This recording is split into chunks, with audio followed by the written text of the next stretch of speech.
NBA more or less is the next game. These numbers all courtesy of ESPN Bet. Allen, 14.5 made threes for the Celtics in game 3, more or less. I'm going to go more because they're going to put up a ton like they always do.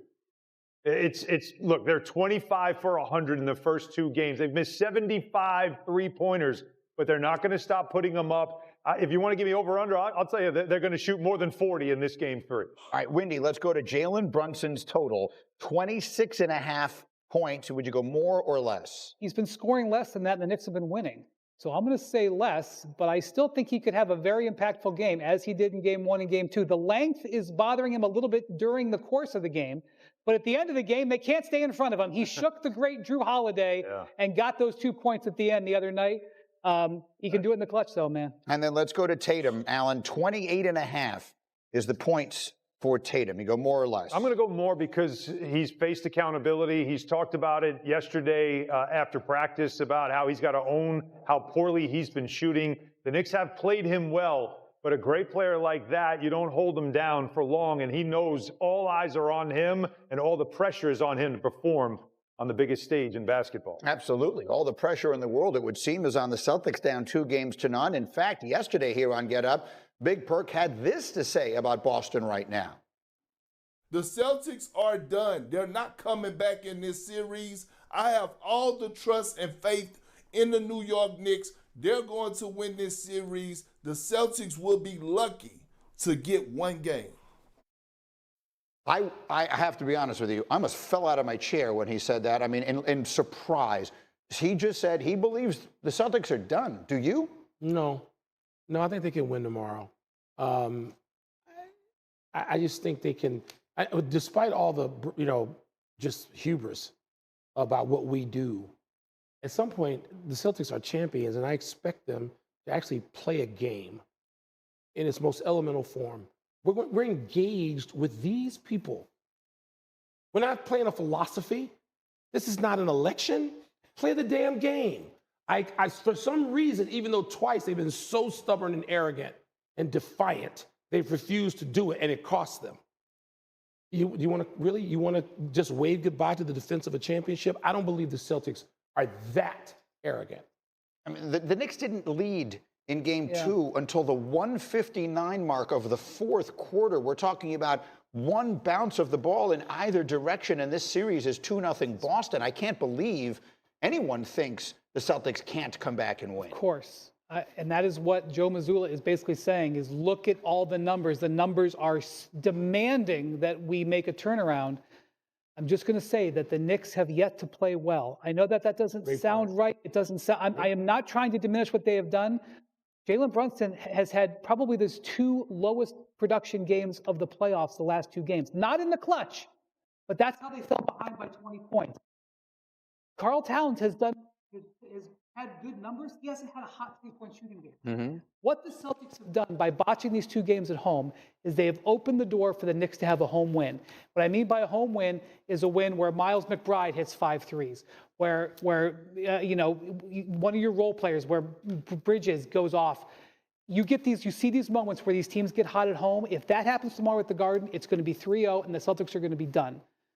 But I don't think that they are overall. I think overall they still have a window because of their greatness as a team. Yeah, the expectation is the Celtics eventually are going to play to the back of their baseball card, right? Like that's what you're looking for. It's what they've been all season. They're high volume 3. They're not a high percentage 3-point shooting team. They were 10th actually in the league, which is good but not great for a team that lives for the 3-point shot. But you just imagine, it sounds crazy. It almost as if some pressure comes off them getting out of Boston.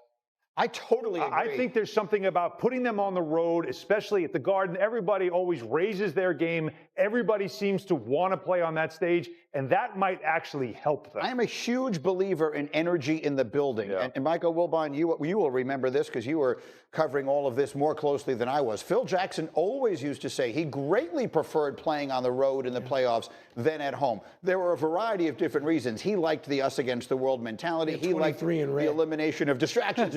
Notice I said red. They had 23. Which is more of those highlights on the road. in red, Road which jersey. means road uniforms. But I think now, what I think we see is, like, you could feel it through the TV. You were there. Wilbon was there too. You were there. You could feel early on when the Celtics in Nervous. Game 2 were not missing those threes. You could hear the crowd, and then in the fourth quarter, you could feel the energy in the crowd. I think that has to matter, and I think the same thing could flip on Well, itself. we've seen it. We've seen the Knicks come up with some clunkers in these moments where they go back home and have all of this enormous pressure. Game 5 against Detroit. Yes. There was a Yes. nervous energy in the building. I was talking to Tim Legler about this because he played in the Northeast. He played, obviously, in Philadelphia. And he said there's something about the Northeast home crowds that they are more anxious than they are encouraging. It's as if you don't get out to a fast start, now they're going to start groaning and moaning, and they'll feel like it's getting away. And the home team not feeds off it, but somehow is affected by it. It's going to be like a crusade tomorrow. And not many times in recent basketball history where I think you get this confluence of circumstances that just produce drama, or at least the expectation of it, right? I mean, aren't we all expecting something? I don't know what. I just think tomorrow is going to I'm going deliver to tell you, something. the game starts at 3:30. Typically, you don't get too excited about first quarters in any basketball game, especially in the NBA. By 4 o'clock, we're going to know a lot. Yeah. Because the Knicks, what if Brunson hits his first 4 shots? The Knicks could be up 20-5. What if Tatum hits his first 4 shots? I think Brunson has a huge game tomorrow. We have much more time to talk about this as we go. Plenty of basketball, but let me, as I do every day, give you 3 things you should know. What the New York Knicks have done thus far in the 2025 playoffs is obviously not impossible by definition, but it is most certainly improbable. In fact, it is likely the most improbable run in NBA postseason history. Let me count the ways, beginning with the obvious. The Knicks are the first team to overcome a 20-point deficit to win consecutive games in the playoffs, at least since 1998. That's when we started keeping track of that. In fact, if you calculate the win probabilities they faced in each of their 2 games in Boston, their chances of being 2-0 right now were roughly 6,500 to 1. By comparison, you have a markedly better chance of being dealt 4 of a kind in a 5-card hand in poker than the Knicks had of being where they are right now. So there's that. But let's dig deeper. The Knicks are the 239th NBA team to win the first 2 games of a playoff series going back to 98. None of the previous 238 led those 2 games by just 12 minutes. That's where the Knicks are right now. They have trailed for more than 80% of the time on the floor, and they're up 2 games to nothing. If you include round 1, the Knicks have actually now won 5 road games in these playoffs, all of them by 3 points or less. The longest such playoff streak in history had been 2. The Knicks are now at 5 straight and counting. So how do you explain the inexplicable? Actually, it's easy. It's one word. The Knicks are clutch. They've outscored the Celtics 55-33 in the fourth quarters of these games. In clutch time, so within the 5 points in the final 5 minutes, they've outscored Boston 28-12. In Game 2, Jalen Brunson scored as many points in the final 2 minutes as the Celtics did in the final 8.5. Brunson has 14 clutch time points in this series. The Celtics, as a team, have 12. So this series is most certainly not over.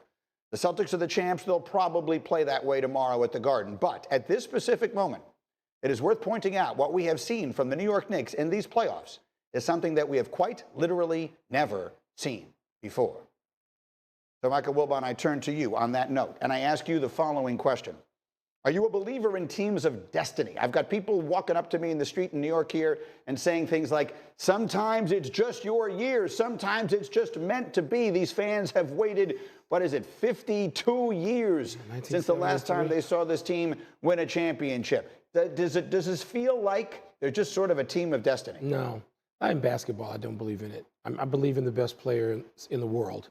And if you have one of them, then you're, like we saw with Joker 2 years ago. You get the best player in the world, you got a shot. And this goes on more, I think, in the NBA than the other leagues. You can have it in pro football. You got too many things going on where that person can't disproportionately affect the action. I don't believe it in the NHL because it's a game of goalie, is what it is, particularly in the playoffs. But I get why people would feel that way about the Knicks, why they want to feel that way about the Knicks. By tomorrow, after the end of the first quarter, which you mentioned earlier, we could be saying, wait a minute, yeah, I mean, the Knicks have, Brian's pointed this out, the Knicks have not had a great game yet, and they got a great game in them probably as much as the Celtics do. The one thing, I trust the Knicks to get the max out of themselves more quickly than the Celtics, because the Celtics are bound to this philosophy, this cultism, as I'm calling it now, on how we have to play. This is what we do. I don't care what you do. Win the game. That's what you got to do. But I don't know if the Knicks are good enough. The same things that plagued the Knicks, the reason why none of us picked the Knicks to get to the conference finals anyway, those things are going to exist tomorrow at 3:30. What Boston did was open the door for the Knicks to do this destiny thing. Yes. And now, like you said, all they've got to do is have one game where they're playing their game and get that win. Because they, despite the regular season matchup, the last two were a lot closer, despite what the regular season looks like. It was overtime, wasn't it? The last one was overtime.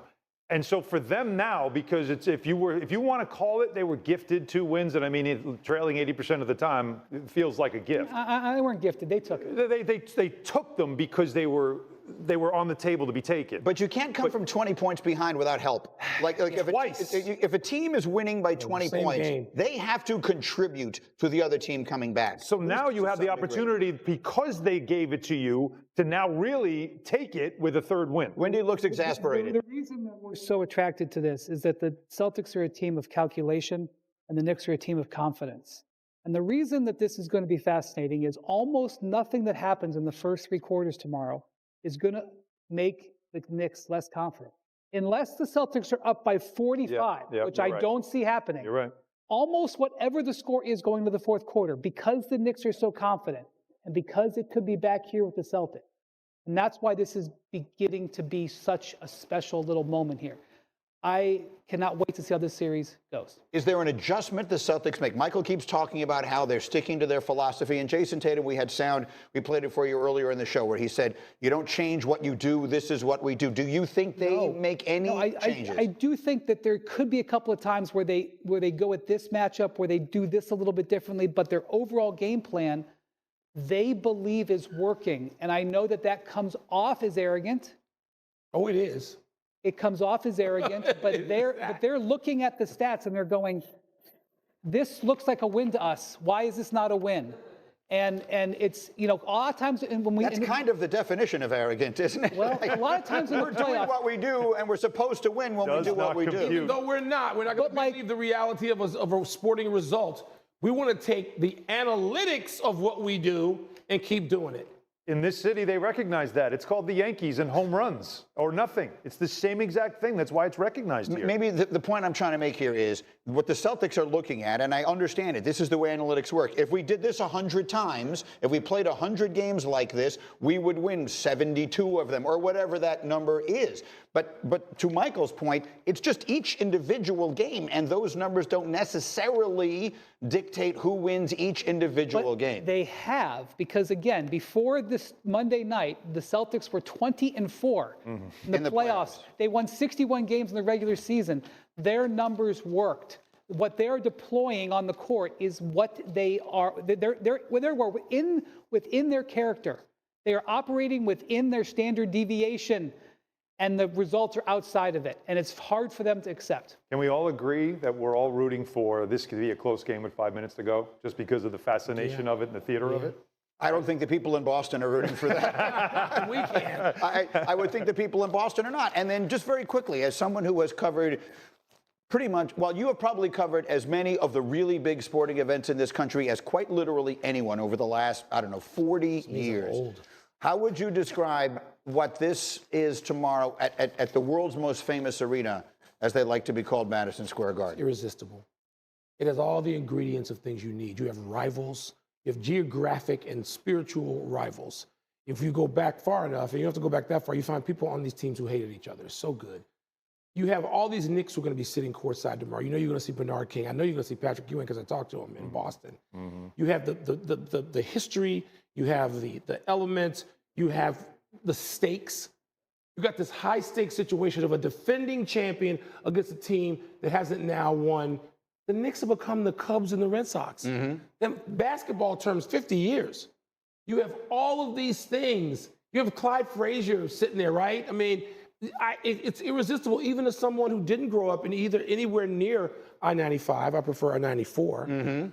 But I cannot wait, like Brian, to see how this begins to play out.